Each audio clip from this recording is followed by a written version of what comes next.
اس وقت انتہائی ادب و احترام کے ساتھ میں ملتمس ہوں، گزارش کر رہا ہوں، حضرت مولانا الشاہ افضل الرحمان صاحب دامت برکاتہم العالیہ خلیفہ محیط سنہ اس وقت آپ تشریف لائیں اور تمام علماء کرام مہمانان اعظام پردہ نشین خواتین اسلام کو اپنے پند و مواعظت سے اور اپنے مواعظ حسنہ سے مستفید فرمائیں۔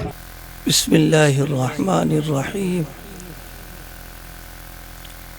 الحمدللہ کفا والصلاة والسلام علی سید الحبیب المصطفیٰ وعلى آلہ واصحابہ نجوم الہدى وقادة التقى رب اشرح لی صدری ویسر لی امری واحلل عقدۃ من لسانی یفقہوا قولی، اما بعد۔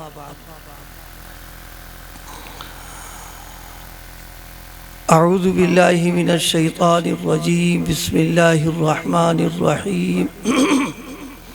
اذ قال له ربه اسلم قال اسلمت لرب العالمین، صدق اللہ مولانا العظیم۔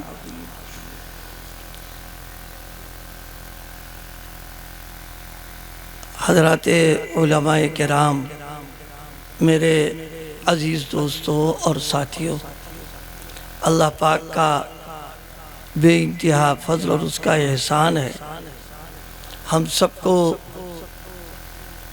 دین کی باتوں کے سننے سنانے کے لیے جمع ہونے کی توفیق عطا فرمائی۔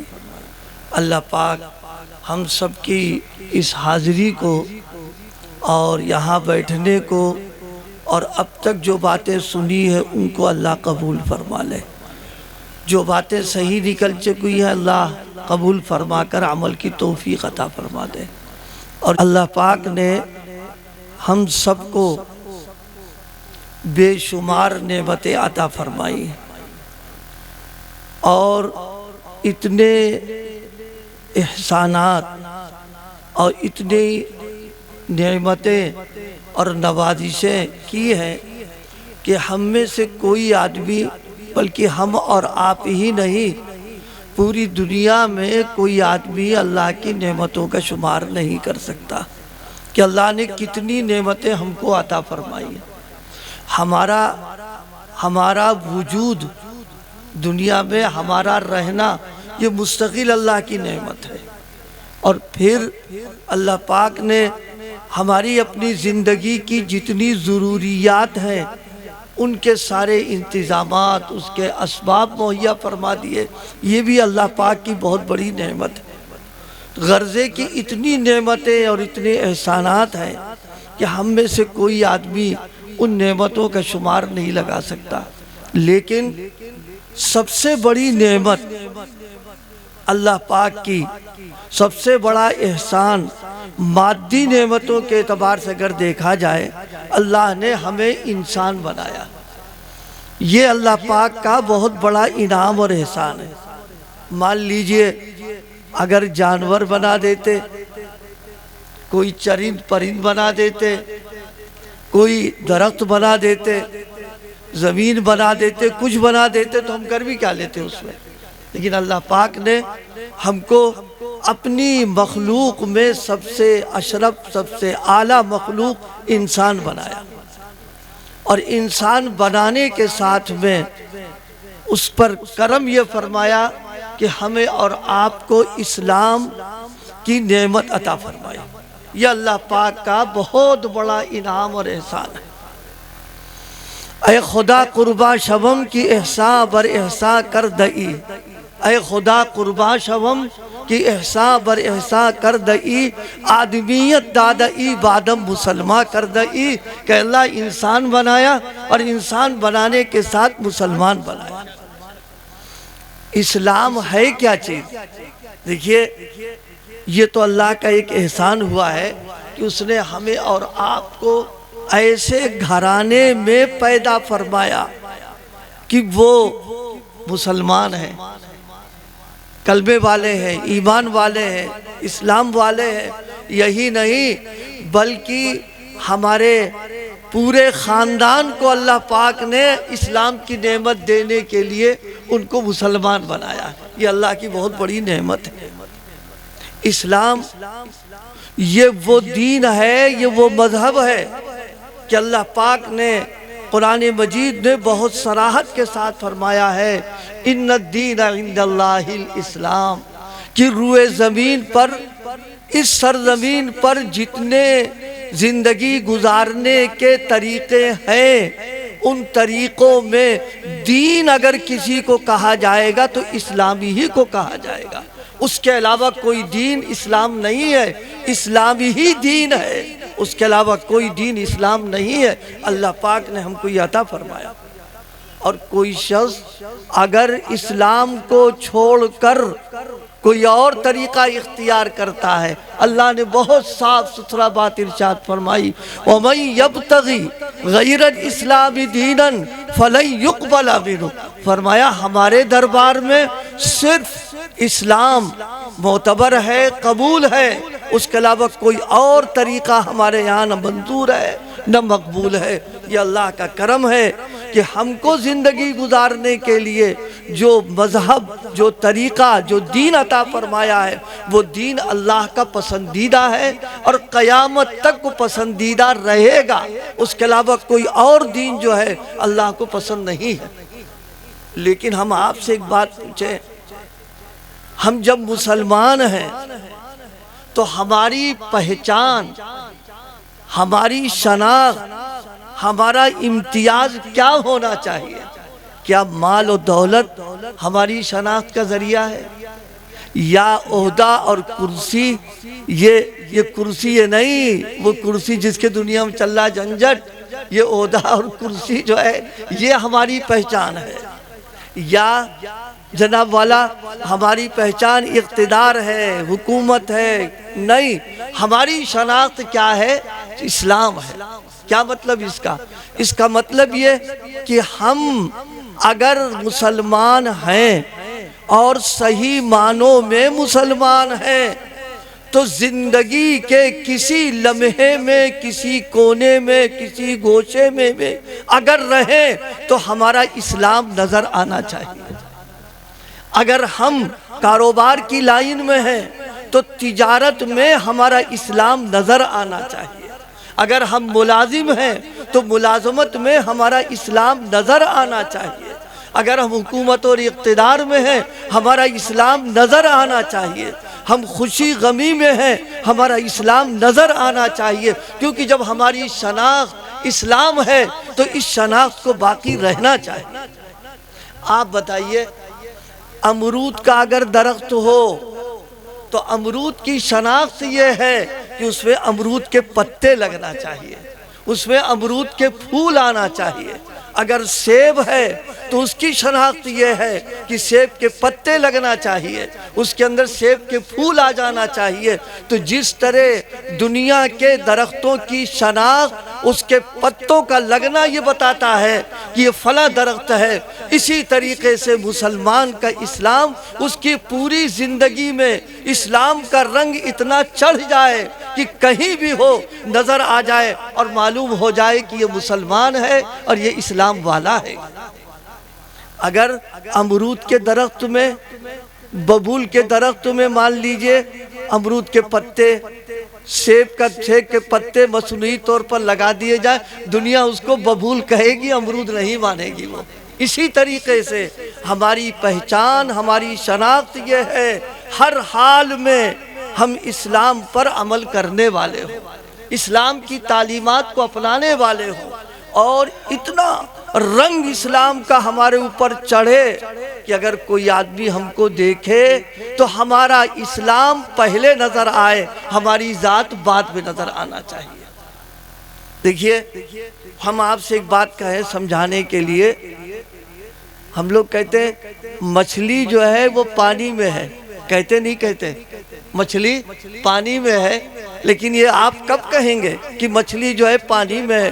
یہ اس وقت کہیں گے کہ جب مچھلی پورے طور پر پانی میں آ جائے، اور جب آپ اس کو دیکھیں تو پانی پہلے نظر آئے، مچھلی بعد میں نظر آئے، تب کہیں گے کہ مچھلی جو ہے پانی کے اندر ہے۔ لیکن اگر مچھلی پہلے نظر آ گئی اور پانی بعد میں نظر آ رہا ہے، تب نہیں کہیں گے کہ مچھلی پانی کے اندر ہے۔ اسی طرح ہماری زندگی اسلام میں ہے، اسلام والی ہے، تو ہماری زندگی میں اسلام پہلے نظر آنا چاہیے اور ہماری ذات بعد میں نظر آنا چاہیے۔ اور یاد رکھیے، زندگی میں جب اسلام آئے گا، ہم آپ سے ذمہ داری کے ساتھ عرض کر رہے ہیں، اللہ پاک نے قرآن میں وعدہ کیا ہے، کیا فرمایا؟ ان الذین آمنوا وعملوا الصالحات سیجعل لهم الرحمن ودا۔ اللہ فرما رہے ہیں کہ اگر اسلام تمہاری زندگی میں پورا آ جائے گا تو تمہاری محبت، محبوبیت ہم انسانوں کے دلوں میں ڈال دیں گے۔ انسانوں میں نہیں، جانوروں میں، مخلوقات میں اللہ مسلمانوں کی محبت ڈال دے گا۔ شرط یہ ہے کہ اسلام کا رنگ چڑھنا چاہیے۔ ہم اپنے دوستوں کو سمجھانے کے لیے کہا کرتے ہیں، ایک درخت سیب کا ہو، تنہا ایک درخت ہو، اس میں شاخیں بھی ہے، پتے بھی ہے، پھول بھی ہے، پھل بھی ہے، تو آپ بتائیے مالک اس کی حفاظت کرے گا کہ نہیں کرے گا؟ ہے وہ اکیلا لیکن پھل دے رہا ہے، اس میں پھول ہے، پتے آ رہے ہیں، موسم کے اعتبار سے فائدہ ہو رہا، اس کی حفاظت ہو رہی۔ یاد رکھیے، جیسے ایک سیب کا درخت ہے، اس کا پورا فائدہ ہو رہا ہے، مالک اس کی حفاظت کرے گا۔ اسی طرح مسلمان اگر اسلام کے رنگ میں پورے طور پر رنگ جائے، تعداد کا کوئی مسئلہ نہیں، اسباب کا کوئی مسئلہ نہیں ہے، کچھ نہیں، فرمایا اکیلے بھی ہوگے لیکن مکمل اگر تم مسلمان ہو تو ہم تمہاری حفاظت کر کے رہیں گے۔ اور کیسی حفاظت کریں گے؟ مولانا نے واقعات سنائے، ان واقعات سے سبق لیجئے، عبرت حاصل کیجئے۔ لوگ کہتے ہیں کہ صاحب ہمارے وسائل کم ہیں، ہم تعداد میں کم ہیں، ہمارے پاس اسباب کم ہیں، ہمارے پاس یہ ہے، ہمارے پاس وہ، کچھ نہیں۔ اصل ہماری اپنی کمزوری ہے، نہ ایمان پر پورے طور پر اترے ہیں، نہ عمل صالح پر پورے طور پر اترے ہیں، بلکہ ہماری زندگی میں کوئی اور رنگ چڑھا ہوا ہے، کوئی اور رنگ چڑھا ہوا۔ آپ بتائیے، چہرہ دیکھیے آئینے میں، حضور والا چہرہ ہے یا کیسا ہے؟ یہ فیصلہ آپ کریں گے۔ بالوں کے دیکھیے، بالوں میں کیا کبھی یہ خیال آیا؟ ہمارے جو جوان اور نوجوان بڑے بال رکھاتے ہیں، ان سے پوچھو بھیا بڑے بال تم نے کیوں رکھا ہے؟ برا نہ بالکل ماننا۔ معلوم یہ ہوا فلمی دنیا کا کوئی ہیرو، کوئی ستارہ کسی فلم کے اندر آیا اور جناب والا اتنے بڑے بڑے بال رکھائے ہوئے ہیں، وہ اب آپ کو شوق ہے کہ بال رکھانا ہے۔ بات خراب نہ لگے، اگر کوئی ایسا لباس پہن کر کے آ گیا کہ کپڑے میں چیتھڑے لٹک رہے ہیں اور کپڑے پھٹے ہوئے ہیں، اب نوجوان کو جنون سوار ہے کہ اس کی نقل اتارنا۔ ارے یہ ہو رہا نہیں ہو رہا، تو ہم کہاں سے مسلمان نظر آ رہے ہیں؟ اسلام کہاں سے ہمارا نظر آ رہا؟ دیہات ہے، ہم آپ سے پوچھنا چاہتے ہیں، آپ یہ بتائیے، آپ کا کھیت ہو اور بالکل تیار ہے، فصل کٹنے والی ہے، اور کوئی آدمی بغیر آپ کی اجازت کے، آپ کی ہمدردی میں آ کر کے کہ بھئی یہ بوڑھے آدمی ہیں، اکیلے آدمی ہیں، یہ کیسے کاٹیں گے، چلو ہم ہی کھیت کاٹ دیں۔ آپ بتاؤ یہ جذبہ صحیح ہے کہ نہیں؟ اب نہیں کہو گے تم صحیح جذبہ ہے، اب آپ کھٹک جاؤ گے کہ ہمارے بڑھاپے کا فائدہ اٹھا رہے ہو، یا ہمارے اکیلے پن کی وجہ سے تمہاری یہ ہمت ہو رہی کہ تم ہمارے کھیت کو کاٹنے آگئے۔ تکلیف ہوگی کہ نہیں ہوگی؟ اتنی تکلیف ہوگی کہ اس کے روکنے کے لیے ہم جو کچھ کر سکتے ہیں سب کچھ کریں گے، طاقت کا استعمال، قانون کا استعمال، اور جناب والا پوری طاقت لگا کے کرو گے کہ نہیں کرو گے؟ اچھا، کھیت کا کاٹنے پر آپ کو تکلیف، باغ میں آم لگ گیا کوئی توڑ لے اس کی تکلیف، یہ اللہ کا بنایا ہوا چہرہ اور اس چہرے پر نور محمدی اللہ اگانا چاہتا ہے، اور صبح صبح اٹھ کر کے ہم ہیروئی کے نقل اتار کر کے اس پر استرا پھیرتے، اللہ کو تکلیف ہوگی کہ نہیں ہوگی؟ کہاں سے مسلمان نظر آ رہے ہیں؟ اسلام کا رنگ کہاں سے نظر آ رہا ہے؟ تو بات وہ ہے جو قرآن نے کہی ہے، ایمان اور عمل صالح اگر پیدا ہوگا سَيَجْعَلُ لَهُمُ الرَّحْمَنُ وُدًّا، ہم محبوبیت دلوں میں ڈال دیں گے، پیدا کر دیں گے ہم۔ مولانا نے تو ایک واقعہ سنایا، ہم آپ کے ایک واقعہ اور سنائیں اسی زمانے کا۔ حضرت مولانا عبدالحلیم صاحب جون پوری مانی کلاں میں حضرت کا بڑا مدرسہ ہے، اللہ پاک ان کی قبر کو نور سے بھرے۔ ان کا پہلا تعلق حضرت اقدس شاہ وسیع اللہ صاحب مصلح الامت سے تھا، پھر دوسرا انہوں نے تعلق قائم کیا شیخ الحدیث حضرت اقدس مولانا زکریہ علیہ الرحمہ سے تعلق قائم کیا، اور جناب والا خانقاہی آدمی بھی تھے، وہ مدرسے کے آدمی بھی تھے وہ، اور جناب والا حضرت شیخ کے تعلق کی بنیاد پر حضرت جی مولانا انعام الحسن صاحب نور اللہ برکتہ سے ان کا تعلق تھا، کاموں میں شریک تھے، باہر سفر کیا کرتے تھے، زندگی میں دین تھا۔ تو ان کا ایک عجیب واقعہ آپ کو حیرت ہوگی، میں نے تو پڑھا مجھے تو خود حیرت ہو گئی۔ حضرت افریقہ تشریف لے گئے، افریقہ میں ایک جنگل ہے جہاں شیر اور چیتے اور نہ معلوم کیا کیا جنگلی جانور، تو وہاں لوگ تفریح کے لیے جاتے ہیں۔ حضرت کو بھی لے گئے متعلقین، لیکن اس میں ہوتا یہ تھا کہ ایک خاص قسم کی سواری میں بٹھال کر کے اس کو گھماتے ہیں۔ حضرت کو بٹھالا گیا، جو ساتھی واتی تھے وہ کچھ شاید نیند کا غلبہ تھا کیا تھا، گاڑی وہاں کھڑی کی گئی۔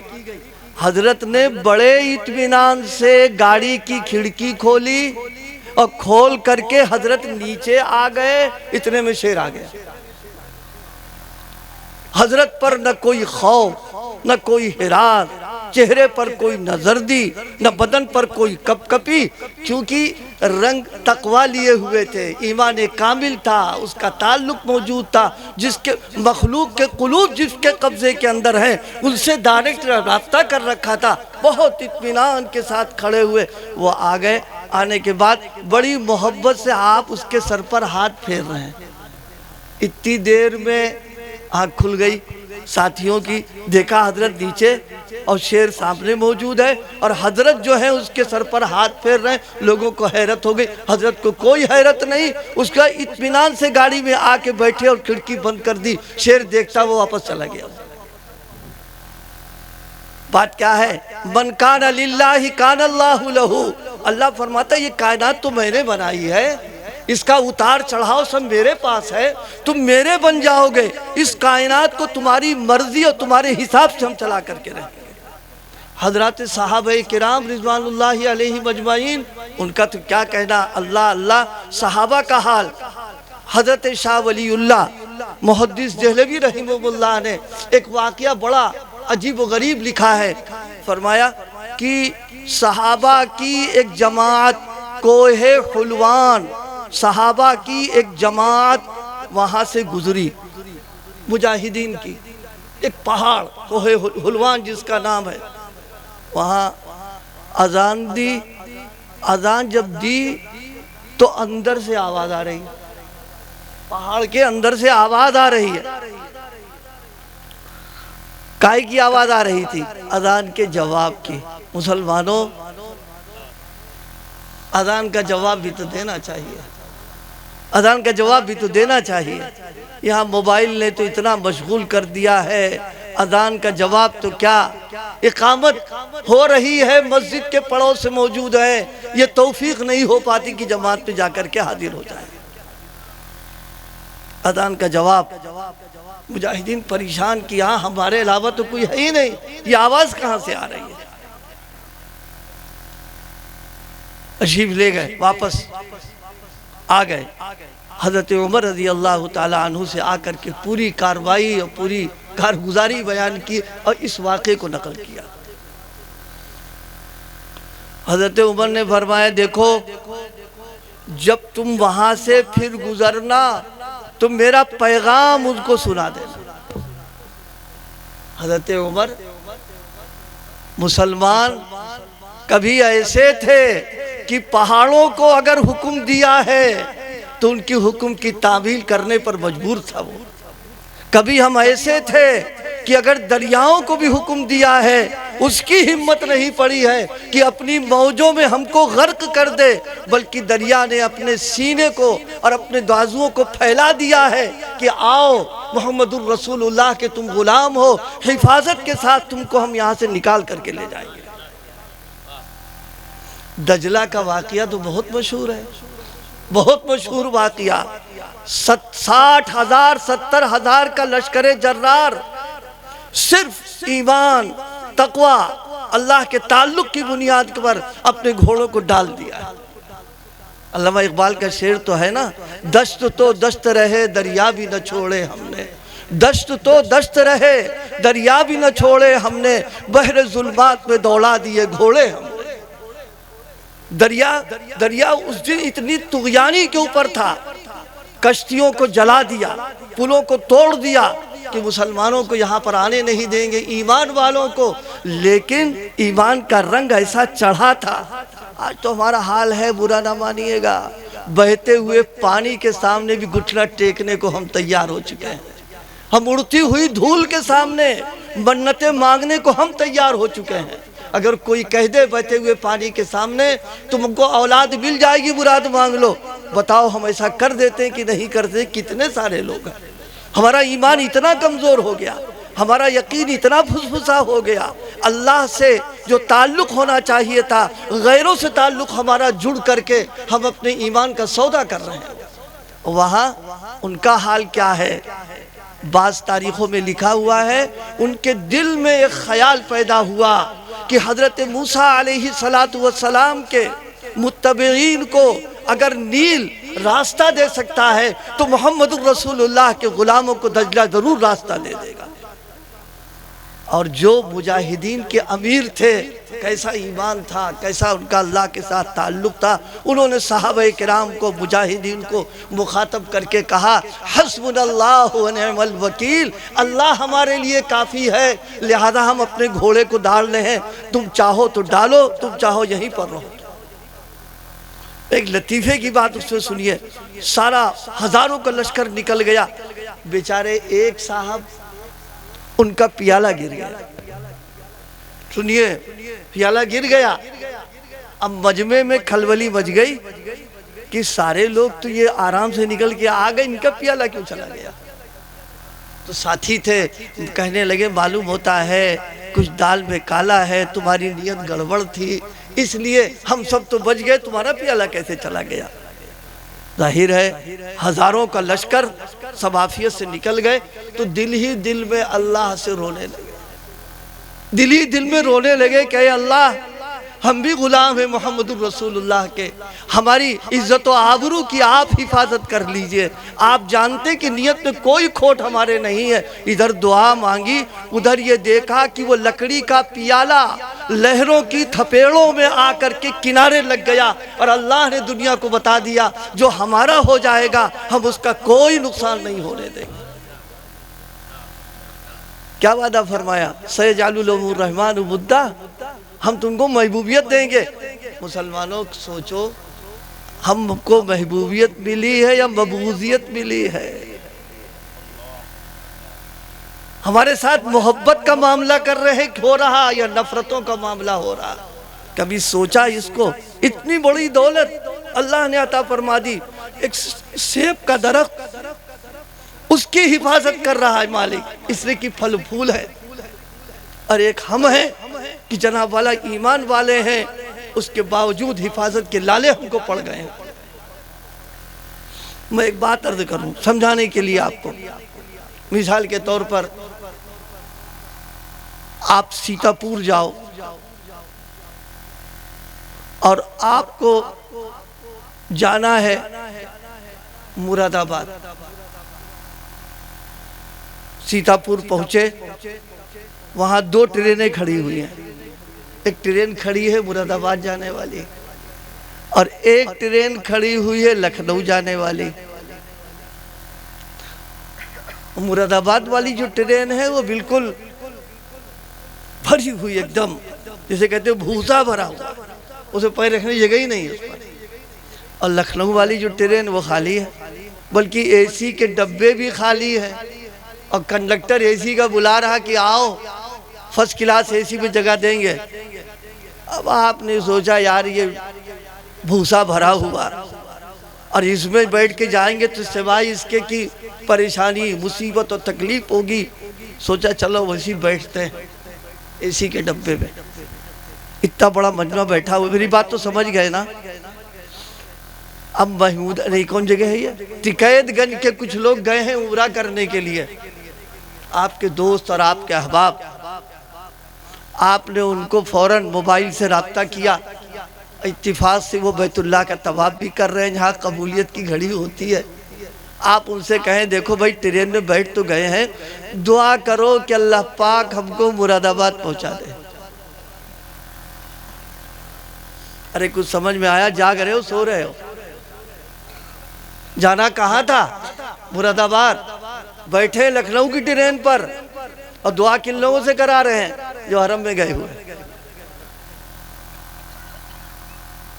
ہم لوگ بزرگوں کی نسبتیں لگی ہیں، حسن ظن ہے، لوگ آتے ہیں کہتے ہیں مولانا صاحب پتہ نہیں کیا ہو گیا، ایسا ہو رہا ویسا ہو رہا، یہ ہو رہا وہ ہو رہا۔ بھائی اس کو سمجھانا چاہ رہا ہوں، سارے دنیا کے اولیاء، سارے دنیا کے عارفین، ساری دنیا کے صاحب نسبت، ساری دنیا کے مقبولین مل کر کے حرم شریف میں حجر اسود کے پاس، مقام ابراہیم کے پاس، بیت اللہ کی چوکھٹ کے پاس بیٹھ کر روئیں، گڑ گڑائیں صبح قیامت تک، وہ آدمی مراد آباد نہیں پہنچے گا، وہ لکھنؤ کے قریب پہنچ جائے گا۔ اب منہ تک رہے ہوگے آپ کے اولیاء اللہ، ان کے قبضے میں تو یہ تو یوں گھما دیں وہ گھما دیں، یہ کوئی مسئلہ نہیں۔ آج ہم مسلمانوں کا بالکل یہی حال ہے۔ جانا تھا مراد آباد تو مراد آباد کی ٹرین میں بیٹھو بھائی۔ اب آپ بیٹھ گئے لکھنؤ کی ٹرین میں اور آپ خواب دیکھ رہے ہیں کہ ہم مراد آباد پہنچیں گے۔ نظام زندگی ہم نے بدل دیا ہے، ہم نے راستہ دوسرا اختیار کر لیا ہے، تو پھر سَيَجْعَلُ لَهُمُ الرَّحْمَنُ وُدًّا والی بات کیسے ہوگی؟ اللہ نے تو وعدہ اس پر فرمایا ہے کہ جب ایمان کا رنگ اور اسلامی زندگی آئے گی تب ہم محبوبیت پیدا کریں گے۔ ابھی تم وہاں اترے ہی نہیں تو پھر مراد آباد کیسے پہنچو گے؟ لکھنؤ جاؤ، جا رہے ہو چلے جاؤ تم وہاں پر۔ بات سمجھ میں آ گئی کہ نہیں آ گئی؟ میں نے جو آیت کریمہ پڑھی ہے اللہ پاک نے اسی کا مطالبہ کیا ہے۔ اِذْ قَالَ لَهُ رَبُّهُ أَسْلِمْ۔ عجیب اللہ کا انداز خطاب ہے، اور کس سے مخاطب ہو رہا اللہ کس سے مطالبہ کر رہا ہے؟ اللہ پاک مطالبہ کر رہے ہیں سیدنا حضرت ابراہیم علیہ السلام سے۔ کیا فرما رہے ہیں؟ اِذْ قَالَ لَهُ رَبُّهُ أَسْلِمْ۔ اللہ پاک نے حضرت ابراہیم علیہ السلام سے فرمایا کہ ابراہیم اسلم، اپنے آپ کو میرے حوالے کرو، اپنے آپ کو 100% سلنڈر کر دو، برضا برغبت اپنے آپ کو میرے سپرد کر دو۔ اِذْ قَالَ لَهُ رَبُّهُ أَسْلِمْ۔ حضرت ابراہیم کون ہے؟ ان کا مقام، ان کا مرتبہ، اس کو کچھ تذکرہ نہیں کرنا، اتنا ضرور کرنا ہے کہ اللہ یہ پوچھ رہا کہ مطالبہ کر رہا کہ اے ابراہیم اپنے آپ کو میرے حوالے کرو۔ وہ نبی ہیں، نبیوں کے باپ ہیں۔ جب اللہ ان سے مطالبہ کر رہا ہے تو محمد الرسول اللہ کے غلاموں سے بھی اللہ یہی مطالبہ کر رہا ہے کہ اپنے آپ کو تم میرے پورے طور پر حوالے کرو۔ اور اسلام نام کاہے کا ہے آپ کو پتا ہے؟ ہو گیا بس میرا وقت پورا ہو چکا ہے۔ اب بقیہ یہ حضرات بیٹھے ہوئے ہیں، اب ان کی باتیں ہوں گی، آپ سنیے۔ مجھے صبح پڑھانا بھی ہے، کچھ انتظامی اعتبار سے دیر ہو گئی تھی، اس سے میرا اپنا کوئی وہ نہیں، ہم تو آ ہی گئے تھے وقت کے اوپر۔ بس ایک پیغام صرف یہی دینا ہے کہ اگر مراد آباد جانے کا ارادہ کیا ہے تو اسی ٹرین پہ بیٹھو، اگر لکھنؤ کی ٹرین پر بیٹھو گے تو پھر مراد آباد نہیں پہنچو گے۔ اگر ایمان اور کلمہ ہم نے پڑھا ہے تو یہ ارادے کر لیں کہ پوری زندگی اسلام پر چلنا ہے، اسلام کے اعتبار سے اپنے آپ کو ڈھالنا ہے، معاملات، معاشرت، اخلاق اور عقائد سب اسلام کے مطابق ہو اور مزاج ماننے کا ہو، جس موقع کا جو حکم ہو اس کو مانے، منوانے والا مزاج ہمارا نہ بنے، ماننے کا اگر مزاج بنے گا اور زندگی میں اسلام آئے گا تو انشاءاللہ اس کی برکات اللہ پاک ہم سب کو عطا فرمائیں گے۔ یہ میں نے مختصر سی چند باتیں عرض کر دی، اللہ پاک میری گزارشات کو قبول فرما لے، عمل کرنے کی توفیق عطا فرمائے۔ وآخر دعوانا الحمدللہ۔